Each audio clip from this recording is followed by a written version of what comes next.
Hello students, कैसे हैं आप सब। आशा करती हूँ आप अच्छे होंगे और अच्छे से अपनी पढ़ाई कर रहे होंगे। मैं मोनिका रावत आपका स्वागत करती हूँ आईसीटी वर्चुअल क्लासरूम देहरादून में। बच्चों, आज हम क्लास 12th का जो आपका सब्जेक्ट है फिजिक्स, उसका प्रीवियस ईयर का जो क्वेश्चन पेपर हम सॉल्व कर रहे थे उसे हम कंटिन्यू करेंगे। तो बच्चों, लास्ट लेक्चर में हमने इस क्वेश्चन पेपर के कुछ क्वेश्चंस देखे थे। आई होप आपको वो क्वेश्चन समझ में आए होंगे। अब हम चलते हैं अपने अगले प्रश्न की तरफ। तो अब हम चलते हैं अपने स्मार्ट बोर्ड की तरफ।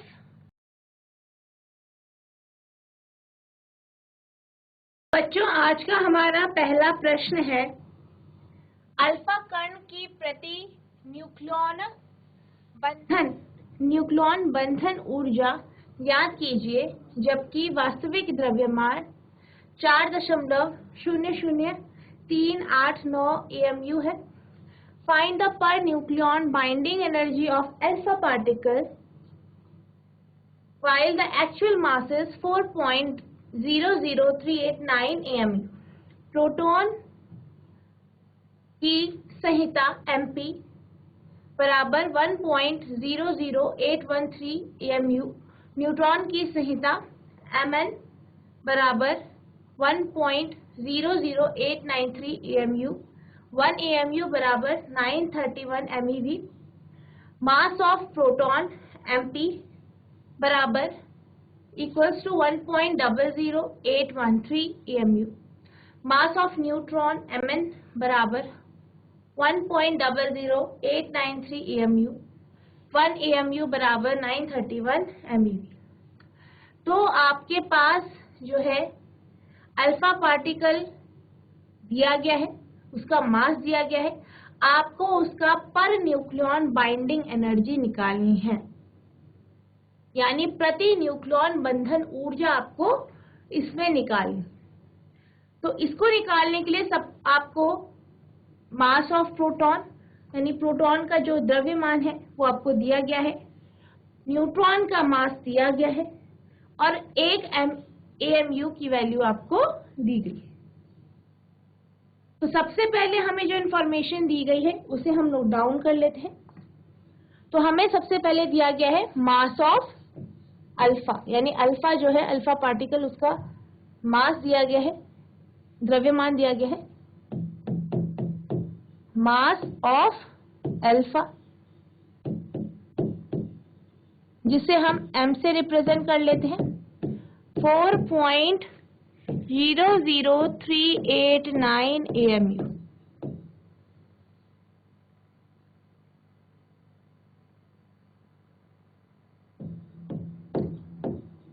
अल्फा का द्रव्यमान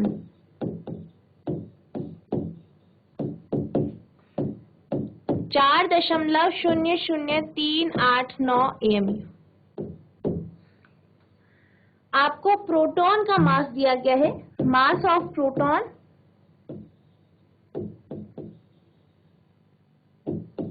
यानी MP,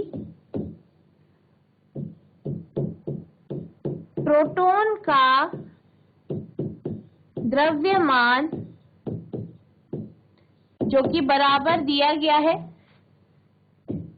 1.00813 AMU, 1.00813 AMU। इसी तरीके से मास ऑफ न्यूट्रॉन दिया गया है,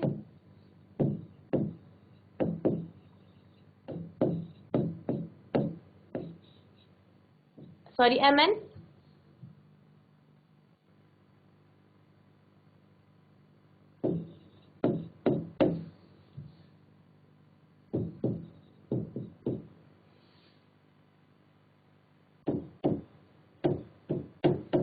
न्यूट्रॉन का द्रव्यमान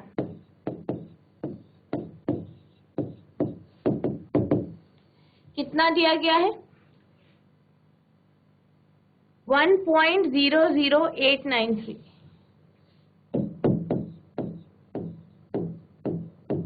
AMU, 1.00893 AMU। हमें क्या निकालना है, बंधन ऊर्जा, बाइंडिंग एनर्जी। तो अगर हम बाइंडिंग एनर्जी की बात करें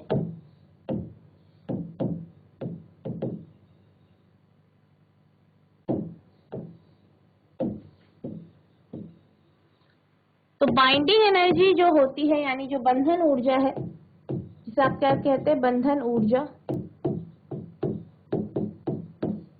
बराबर होती है डेल एम सी स्क्वायर। किसके, डेल एम सी स्क्वायर के। ठीक है, यानी मास का जो डिफरेंस है, पार्टिकल के मास का डिफरेंस और प्रोटॉन और न्यूट्रॉन के सम का जो मास का डिफरेंस है वो इनटू स्पीड ऑफ लाइट। अब अगर हम डेल एम की बात करें तो ये आपका मास ऑफ अल्फा पार्टिकल, यानी एम ले लेते हैं, माइनस टोटल मास ऑफ, क्योंकि ये आपका अल्फा पार्टिकल है, इसमें 2 प्रोटॉन और 2 न्यूट्रॉन होते हैं। ठीक है, क्या होते हैं, 2 प्रोटॉन और 2 न्यूट्रॉन होते हैं। तो यहाँ पे twice of mp plus twice of mn हो जाएगा। m को हम कॉमन ले लेते हैं, 2 प्रोटॉन और 2 न्यूट्रॉन है, तो इनके मास का हमने डबल लिया। अब m की वैल्यू आपकी कितनी है, 4.00389।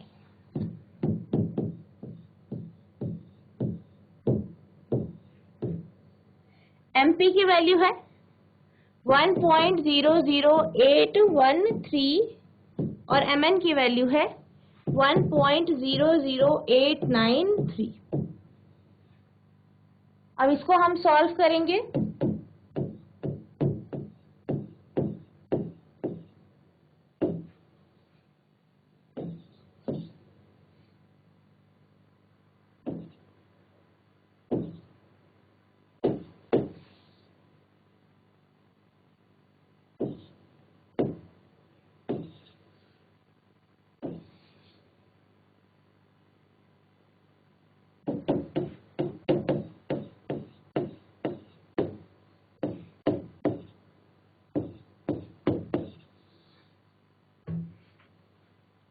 अब जब हम इसे सॉल्व करेंगे तो हमारा जो आंसर आएगा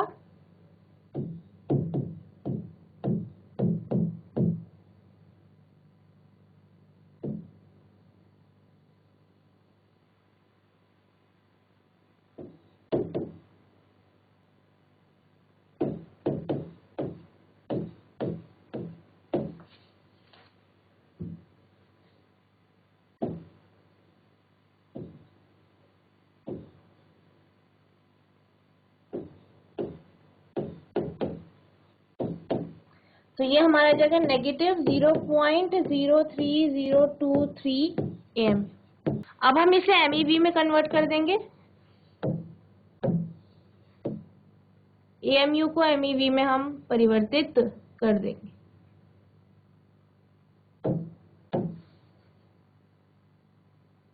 तो आपको ये दिया गया है कि एएमयू बराबर है, जैसे कि आप जानते हैं यहाँ पे दिया गया है क्वेश्चन में 931 एमईवी।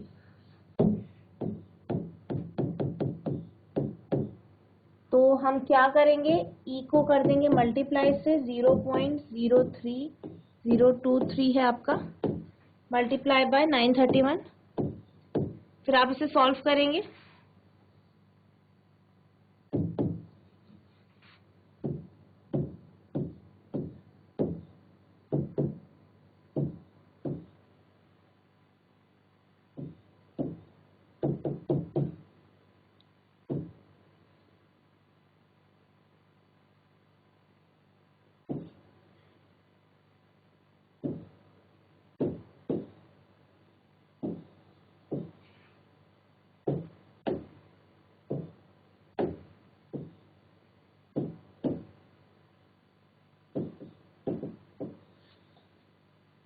तो ये हमारा जो एनर्जी आया है वो 28.1441 एमईवी आ गया है। अब हम बात करते हैं बाइंडिंग एनर्जी पर न्यूक्लियॉन की।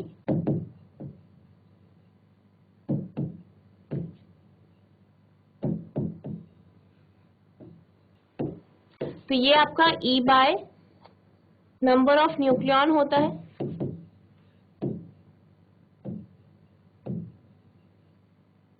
E की वैल्यू है 28.1441, नंबर ऑफ न्यूक्लियॉन तो आपके पास 4 हो जाएंगे, अल्फा पार्टिकल में 4 होते हैं न्यूक्लियॉन।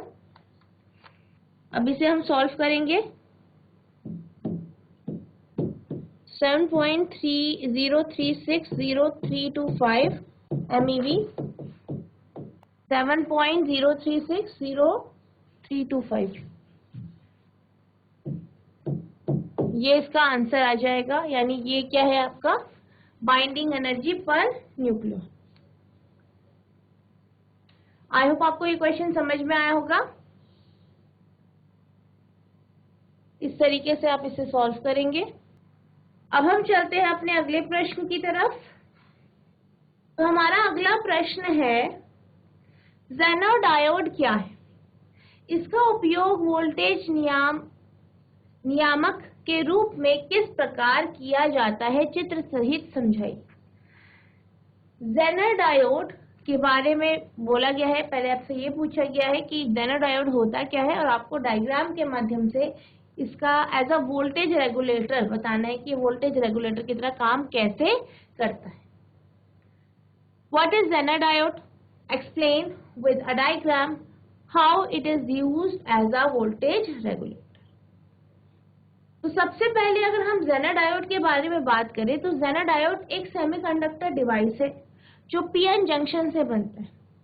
अगर हम ज़ेनर डायोड की बात करें तो ये एक स्पेशल टाइप का डायोड है जिसमें पीएन जंक्शन होता है, लेकिन वो नॉर्मल पीएन जो आपके नॉर्मल पीएन जंक्शन डायोड होता है उससे हेवीली डोप्ड होता है। बेसिकली ज़ेनर डायोड एक स्पेशल काइंड या स्पेशल तरीके का पीएन जंक्शन डायोड होता है जो कि बहुत ही ज्यादा हेवीली डोप्ड होता है और इसको इस तरीके से बनाया जाता है ताकि अगर हम जो है करंट को रिवर्स डायरेक्शन में कर दें तभी भी जो है ये कंडक्ट कर सके जो है इलेक्ट्रिसिटी को यानी करंट को। अब अगर हम बात करें ज़ेनर डायोड की तो उसका जो पीएन जंक्शन होता है या जो पीएन जंक्शन जो होता है, ठीक है, इसका जो पी है और एन टाइप जो पार्ट होता है वो बहुत ज्यादा हैवीली डोप्ड होता है, यानी उसमें लार्ज नंबर ऑफ आपको चार्ज कैरियर्स दिखेंगे। यानी जैसे कि आप जानते हैं पी जो पार्ट होता है उसमें होल्स होते हैं जो वो चार्ज कैरियर्स होते हैं। वहीं अगर हम बात करें एन टाइप का जो सेमीकंडक्टर्स होते हैं या एन टाइप जो एन पार्ट होता है पीएन जंक्शन का, तो उस पे जो चार्ज कैरियर्स होते हैं वो सबसे ज्यादा इलेक्ट्रॉन्स होते हैं। अब बेसिकली इसमें क्या होता है, दोनों को हेवीली डोप्ड किया जाता है। लार्ज नंबर ऑफ जो है पी में होल्स जो होते हैं चार्ज कैरियर और एन में आपके electrons. A Zener diode is a semiconductor device that makes the current flow in the forward direction or the backward direction। यानी सेमीकंडक्टर होता है Zener diode एक, और इसमें जो है करंट फॉरवर्ड और बैकवर्ड दोनों डायरेक्शन में यानी दोनों दिशा में प्रवाहित हो सकता है। The diode usually consists of PN junction which is heavily doped। इस डायोड में पीएन जंक्शन होता है जो कि बहुत ही ज्यादा हेवीली डोप्ड होता है। The diode is designed to conduct the flow of current in the reverse direction after reaching a specified voltage। तो ये जो डायोड होता है इसको इस तरीके से बनाया जाता है ताकि ये रिवर्स डायरेक्शन में भी जो वोल्टेज चाहिए एक स्पेसिफिक वोल्टेज में रिवर्स डायरेक्शन में करंट फ्लो कर सके। ज़ेनर डायोड एक सेमीकंडक्टर डिवाइस है जो करंट को आगे या पीछे की दिशा में प्रवाहित करता है। डायोड में आमतौर पर एक पीएन जंक्शन होता है जो अत्यधिक डोप्ड होता है। डायोड को एक निर्दिष्ट वोल्टेज तक, एक स्पेसिफिक वोल्टेज तक पहुंचने के बाद विपरीत दिशा में धारा प्रवाहित करने के लिए डिजाइन किया गया है।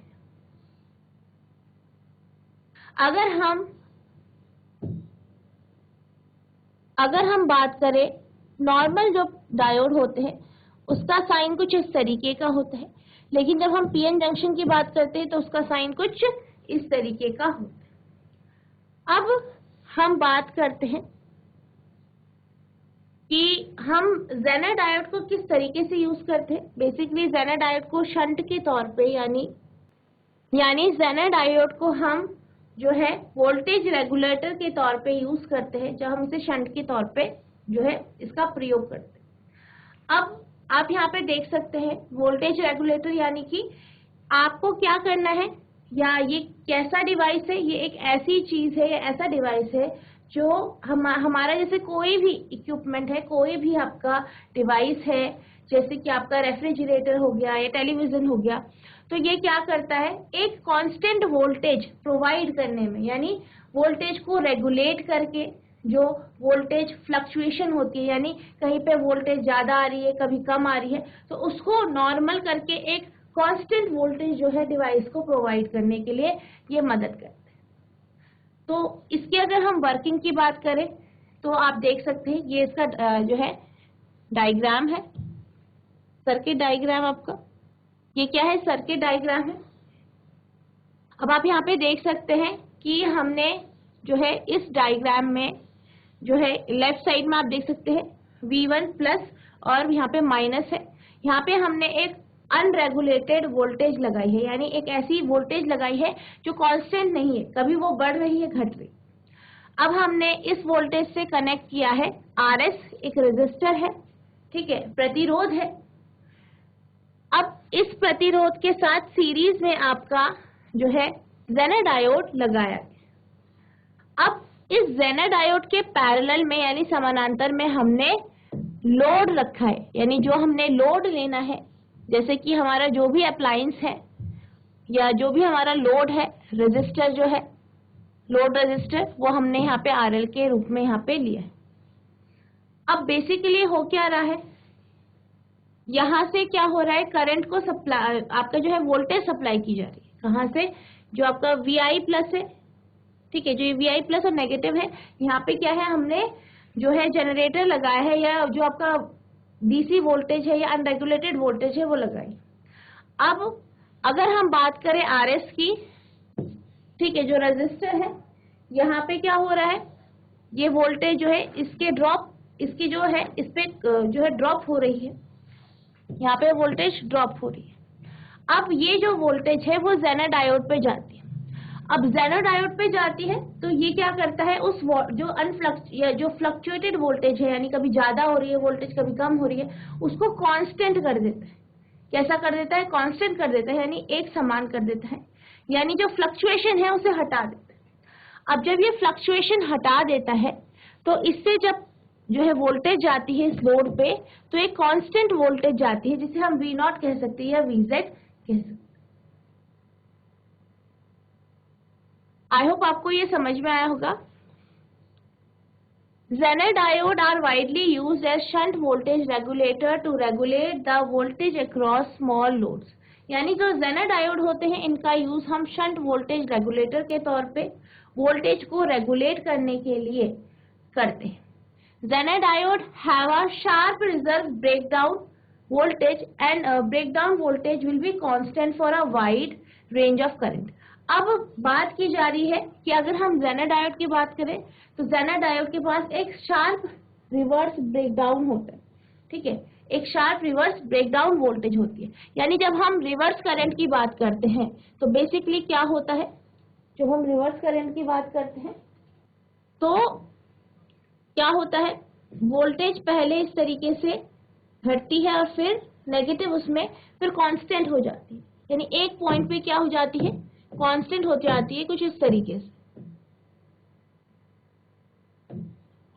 ठीक है, जो करंट है वो कांस्टेंट हो जाती है कुछ एक पॉइंट, ठीक है।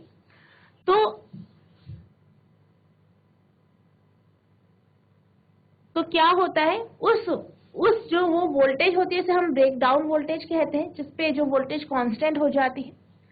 Thus, we will connect the Zener diode parallel to the load such that the applied voltage will reverse bias it। तो इसलिए हम क्या करते हैं, जब भी हम लोड को कनेक्ट करते हैं वो हम पैरेलली कनेक्ट करते हैं, ठीक है। Thus, if the reverse bias voltage across the Zener diode exceed the knee voltage, the voltage across the load be constant. अगर क्या होता है, नी वोल्टेज यानी जो ब्रेकडाउन वोल्टेज है, अगर उसको जेनर डायोड क्रॉस कर लेता है तो जो लोड होता है, लोड के अक्रॉस जो वोल्टेज होती है वो कांस्टेंट रहती है, यानी एक समान रहती है या स्थिर रहती है। जेनर डायोड का व्यापक रूप में शंट वोल्टेज रेगुलेटर के रूप में उपयोग किया जाता है ताकि छोटे भारों से वोल्टेज को विनियमित किया जा सके। जेनर डायोड में तेज रिवर्स ब्रेकडाउन वोल्टेज होती है और करंट की एक विस्तृत श्रृंखला के लिए ब्रेकडाउन वोल्टेज स्थिर रहेगा। इस प्रकार हम जेनर डायोड को लोड के समानांतर इस तरह से जोड़ेंगे कि लागू वोल्टेज इससे रिवर्स बायस कर दे। इस प्रकार यदि जेनर डायोड में रिवर्स बायस वोल्टेज नी वोल्टेज से अधिक हो जाती है,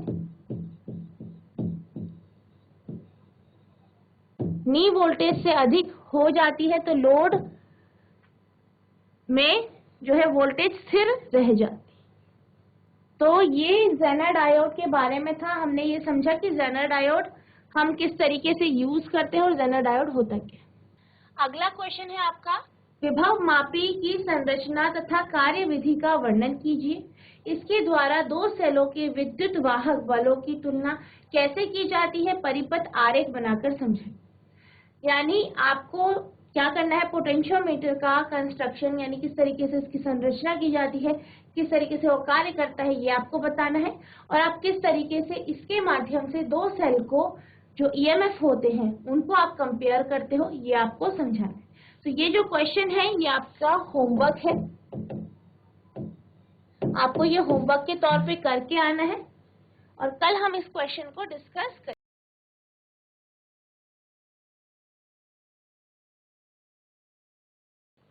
तो बच्चों आज हमने जो आपका प्रीवियस ईयर क्वेश्चन पेपर है उसके कुछ क्वेश्चन आंसर्स डिस्कस किए, न्यूमेरिकल देखा, बाइंडिंग एनर्जी किस तरीके से आप निकालेंगे हमने ये देखा, आपका जो जेनर डायोड है वो क्या होता है और किस तरीके से आप उसके बेस में जो क्वेश्चंस पूछे जाएंगे उसके आंसर लिखेंगे, ये हमने देखा। आई होप आपको ये समझ में आ गया होगा। तो बच्चों आज के लिए बस इतना ही, मिलते हैं अब नेक्स्ट सेशन में, तब तक के लिए thank you and have a nice day.